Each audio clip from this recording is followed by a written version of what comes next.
Host और दोस्त ज्योतिका शर्मा और स्वागत है आप सबका फंकयार्ड के इस शो में जिसका नाम है आरोग्य, जहां मैं आपको दूंगी home remedies for health issues. Diabetes या मधुमेह का रामबाण इलाज है करेला।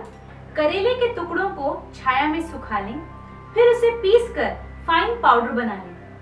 हर रोज सुबह खाली पेट 1 चम्मच इस पाउडर को पानी के साथ ले लें, बहुत लाभ होगा।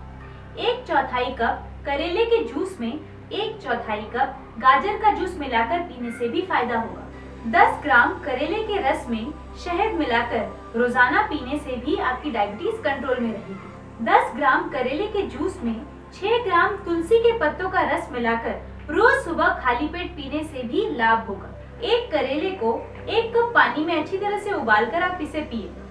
आप इसमें हरे सेब का रस या आंवले का रस या 2 या 3 चुटकी हींग मिलाकर भी पी सकते हैं। तो दोस्तों, उम्मीद करती हूँ आपको मेरा वीडियो पसंद आया होगा, और अगर मेरा वीडियो पसंद आया है तो इसे अपने दोस्तों में शेयर करना मत भूलिए, और हाँ, मेरा चैनल सब्सक्राइब करना तो बिल्कुल मत भूलिए।